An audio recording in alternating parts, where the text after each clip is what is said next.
अस्सलाम वालेकुम फ्रेंड्स, उम्मीद करता हूँ आप सब खैरियत से होंगे। आज की क्लास ब्लेंडर बिगिनर सीरीज़ इन हिंदी और उर्दू की क्लास नंबर 12 है। क्लास नंबर 11 में हमने ट्रांसफॉर्म ओरिएंटेशन को देखा था। तो अगर किसी ने वो क्लास नहीं देखी तो मैं डिस्क्रिप्शन में उस क्लास का लिंक ऐड कर दूंगा ताकि आप वो क्लास भी देख सकें। तो आज की क्लास में हम देखेंगे ट्रांसफॉर्म पिवट पॉइंट्स को। तो बिना टाइम वेस्ट किए चलते हैं आज की क्लास की तरफ। तो जैसे कि ये ऊपर आप हेडर में देख सकते हैं कि ट्रांसफॉर्म ओरिएंटेशन के बाद जो हमारे पास ऑप्शन है वो है ट्रांसफॉर्म पिवट पॉइंट। सबसे पहले आपको ये मालूम होना चाहिए कि पिवट पॉइंट क्या चीज़ है। जब भी हम किसी भी 3D सॉफ्टवेयर में कोई ऑब्जेक्ट ट्रांसफॉर्म करते हैं यानी मूव स्केल या रोटेट करते हैं तो वो एक रेफरेंस पॉइंट के मुताबिक मूव स्केल या रोटेट होता है। तो उस रेफरेंस पॉइंट को हम पिवट पॉइंट कहते हैं। अभी ट्रांसफॉर्म पिवट पॉइंट में हमारे पास ये 5 ऑप्शंस हैं और बाय डिफ़ॉल्ट ये मीडियन पॉइंट सिलेक्टेड है। सबसे पहले हम ये सिंगल ऑब्जेक्ट को देखेंगे कि सिंगल ऑब्जेक्ट में ये इन ऑप्शंस का क्या रोल है। कोई भी सिंगल ऑब्जेक्ट है, मैं इसको थोड़ा साइड पे मूव कर देता हूँ।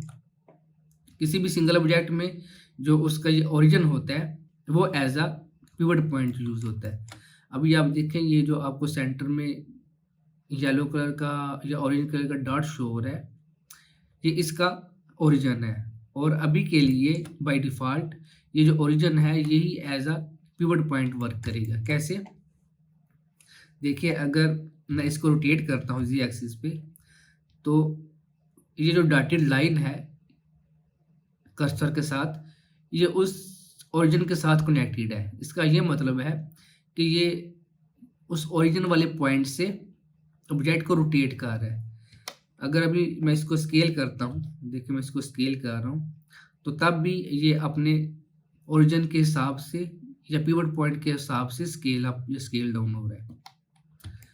अभी आप देखें अगर मैं इसका ये ओरिजिन मूव करता हूँ, मैं ये ओरिजिन को इस साइड पे ले आता हूँ और अभी अगर मैं इसको रोटेट करता हूँ तो देखें ये ओरिजिन पॉइंट के गिर्द रोटेट कर रहा है और इसको अगर मैं स्केल करता हूँ तो तब भी ये ओरिजिन से स्केल अप या स्केल डाउन हो रहा है। मैं कंट्रोल जी करके ये ओरिजिन पॉइंट दोबारा ऑब्जेक्ट के सेंटर में ले आता हूँ।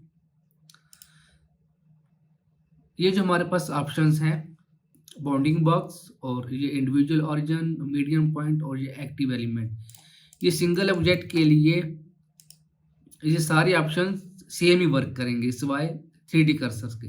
अगर हम ये 3D कर्सर को सिलेक्ट करेंगे तो अभी आप देखें कि ये जो गिज़्मो है ये 3D कर्सर पे मूव हो गया है और जब मैं इस ऑब्जेक्ट को रोटेट करता हूँ तो देखें ये 3D कर्सर के गिर्द रोटेट हो रहा है और इसको स्केल करूँगा तब भी ये 3D कर्सर के हिसाब से स्केल अप या स्केल डाउन होगा।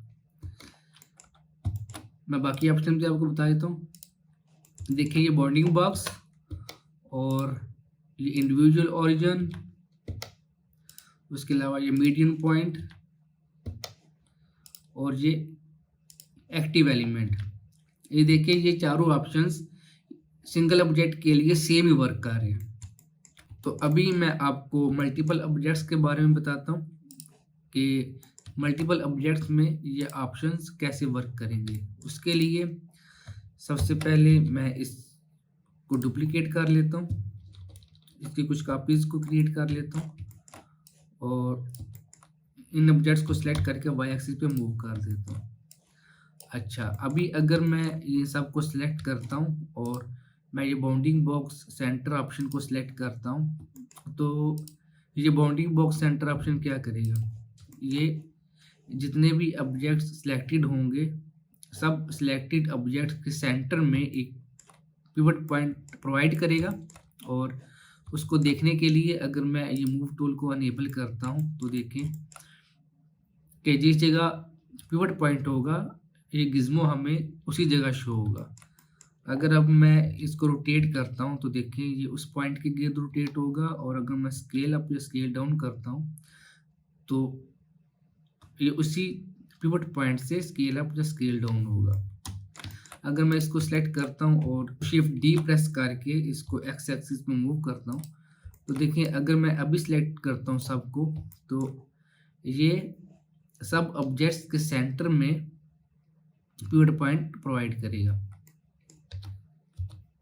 इस तरह। उसके बाद जो ऑप्शन है वो है 3D कर्सर। 3D कर्सर हम पहले भी देख चुके हैं। 3D कर्सर ये करेगा कि जो भी ऑब्जेक्ट्स सिलेक्टेड होंगे, जब हम उसको ट्रांसफॉर्म करेंगे उन ऑब्जेक्ट्स को, तो वो 3D कर्सर के गिर्द रोटेट होंगे अगर हम उन्हें रोटेट करेंगे, और अगर हम स्केल करेंगे वो, तो वो 3D कर्सर से स्केल अप या स्केल डाउन होंगे इस तरीके से। उसके बाद जो ऑप्शन है वो है इंडिविजुअल ओरिजिन्स। अभी अगर मैं इंडिविजुअल ओरिजिन्स को सिलेक्ट करता हूँ और उसके बाद मैं ऑब्जेक्ट्स को ट्रांसफॉर्म करता हूँ, रोटेट करता हूँ अगर, तो देखें कि वो अपने ओरिजिन के गिर्द रोटेट होंगे। हर एक ऑब्जेक्ट अपने अपने ओरिजिन के गिर्द रोटेट होगा। तो अगर स्केल करता हूँ तब भी हर एक ऑब्जेक्ट अपने अपने ओरिजिन से स्केल अप या स्केल डाउन होगा। उसके बाद जो ऑप्शन है वो है मीडियन पॉइंट। तो ये मीडियन पॉइंट कैसे वर्क करता है, देखिए अगर मैंने ये 4 ऑब्जेक्ट्स को सिलेक्टेड किया और इधर मेरे पास ये मीडियन पॉइंट सिलेक्टेड है, तो इसमें हमें ये जो गिज़्मो है ये सेंटर पे शो हो रहा है। इसका ये मतलब है कि जो ओरिजिन है वो इधर सेंटर पे है। लेकिन अगर मैं ये बाउंडिंग बॉक्स सेंटर को सिलेक्ट करता हूँ तब भी वो पॉइंट मुझे सेम ही जगह शो हो रहा है। तो अभी आप ये समझेंगे कि ये बाउंडिंग बॉक्स और ये जो मीडियन पॉइंट है ये सेम ही वर्क करते हैं, लेकिन ऐसा नहीं है। देखिए अगर मैं साथ इस सब्जेक्ट को सिलेक्ट करता हूँ तो ये बाउंडिंग बॉक्स में मुझे ये पॉइंट इधर शो हो रहा है, गिज़्मो इधर शो हो रहा है। लेकिन अगर मैं ये मीडियन पॉइंट को सिलेक्ट करता हूँ तो आप देखेंगे कि ये जो गिज़्मो है ये इधर से इधर मूव हो गया। ये जो मीडियन पॉइंट है ये ज्योमेट्री के हिसाब से वर्क करता है। जिस साइड पे ज्योमेट्री ज़्यादा होगी ये उस साइड पे हमें पिवट पॉइंट प्रोवाइड करेगा। देखिए अगर मैंने ये 3 ऑब्जेक्ट्स को सिलेक्ट किया और इनको डुप्लीकेट करके इधर मूव किया, अभी अगर मैं ये सब को सिलेक्ट करता हूँ तो तब तो मुझे ये सेंटर में पिवट पॉइंट को प्रोवाइड करेगा।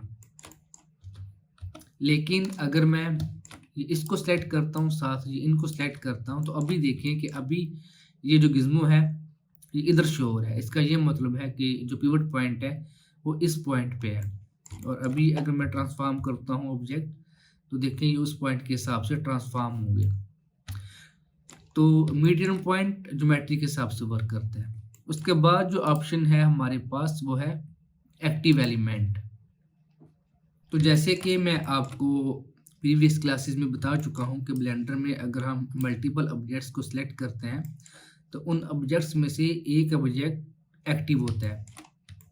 जिस ऑब्जेक्ट की जो बाउंड्री है वो थोड़ी येलो कलर की होगी वो एक्टिव होगा, और जिन ऑब्जेक्ट्स की बाउंड्री ऑरेंज होगी वो एक्टिव नहीं होंगे।